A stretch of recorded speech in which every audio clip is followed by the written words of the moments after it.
सगळ्या कॉलन्या वर पासून जी सुरुवात झाली शिवनेरी पासून तर खालपर्यंत गेलं, पण कोणीही सांडपाण्याची व्यवस्था याचा विचार केला नाही आणि त्यामुळे रोगराई पसरत असताना आज जवळजवळ 60% लोकांना डेंग्यूचा साथ आहे. कोणतंही हॉस्पिटल असं नाही की जिथे तुम्हाला डेंग्यूचे पेशंट दिसणार नाही, चिकनगुन्यासारखे पेशंट दिसणार नाही.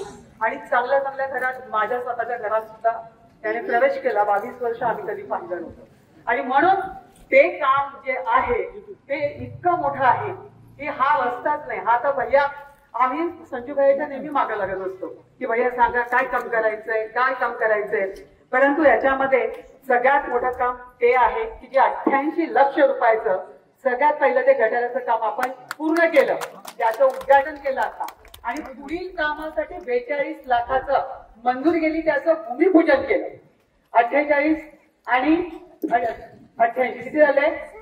आणि 2 कोटी, 1,30,00,000 आणि 2 कोटीचा अजून त्याची रिटेनिंग वॉल आणि पुढचं काँक्रीटीकरण भरावा करण्यासाठी आपण इस्टिमेट पाठवलंय TS ला.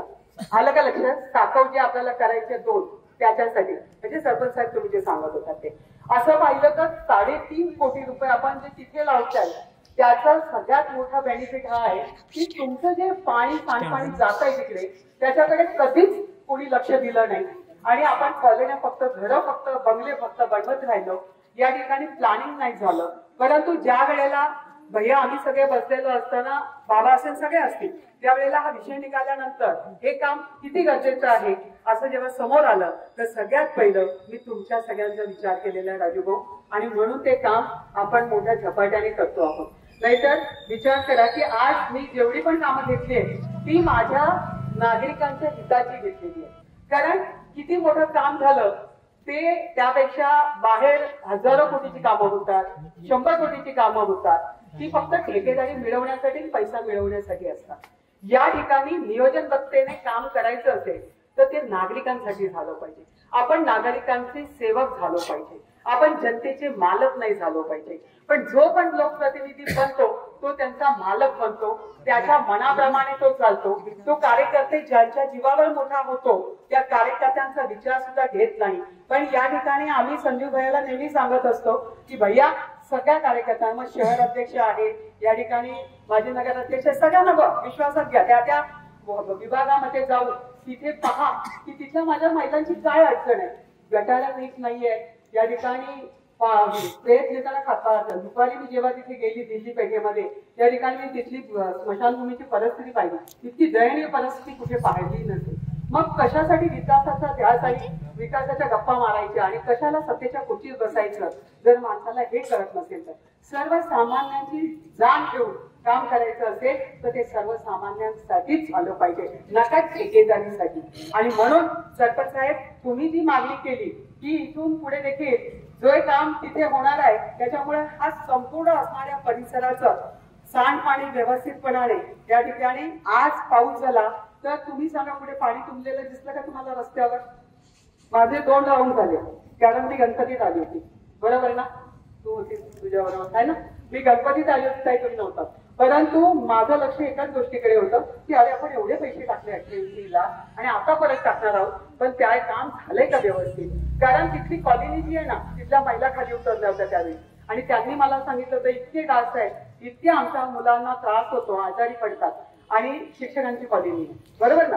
आणि म्हणून आज लांगे साहेब तुम्हाला सांगायचं कारण एवढंच आहे की या ठिकाणी काम कोणतं केल्याने जनतेला समाधान मिळेल, नागरिकांना समाधान मिळेल, ही आमची तळमळ आहे. कारण मी एक महिला आहे, तुम्ही एक महिला आहे. घरामध्ये सगळ्यात पहिलं तुम्ही पाहता की आपल्या बाळांची आरोग्य कसं चांगलं राहील आणि इथे आरोग्याचं कोणाला पडलेलं नाही. आणि म्हणून या ठिकाणी काम करत असताना जे काही माजी सरपंचांनी सांगितलं आहे, जे काही सरपंच ताईला वाटतं किंवा संजू भैयाला वाटतं, या ठिकाणच्या नागरिक महिलांना, सदस्यांना वाटतंय, त्याच पद्धतीने तुमची जी मागणी आहे सभामंडपाची, सरपंच तुमचा विषय, तुमची जी मागणी आहे मला तुम्ही ते डॉक्युमेंट द्या. निश्चितपणाने आम्ही जे जे ठिकाणी तुम्हाला वाटतं की हे रस्ते किती गरजेचे आहेत, हे 10-20 लाख मोठी गोष्ट नाहीये, हेच काम केलं पाहिजे तर ही मुलं, लहान लहान लेकरं सुरक्षित जातील. नाहीतर हे पाण्यात पावसात त्यांना खड्डा कळत नाही, सायकली व मुलं छोट्या सायकली घेऊन फिरू शकत नाही, मग त्यांच्यासाठी कॉलन्या उभ्या राहिल्या.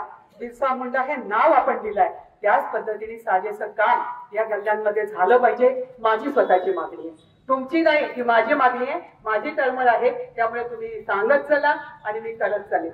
फक्त पाठपुरावा करा, कामाला मी कुठेच कमी पडणार नाही. या ठिकाणी आज आपण आम्हाला बोलवलं आणि मला जी संधी, जितकी पहिले 20 वर्ष ताई माझ्याकडे ही संधी नव्हती, कारण जिल्हा परिषदेमध्ये असताना आम्हाला शहरात पैसे टाकता येत नव्हते.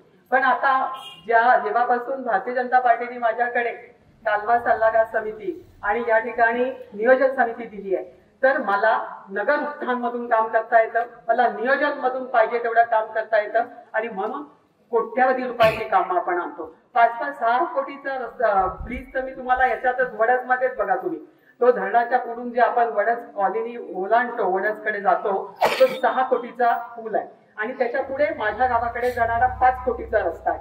पण त्यापेक्षा मला आनंद तेव्हा होतो जेव्हा हे अशा कॉलन्यांमध्ये रस्ते होते.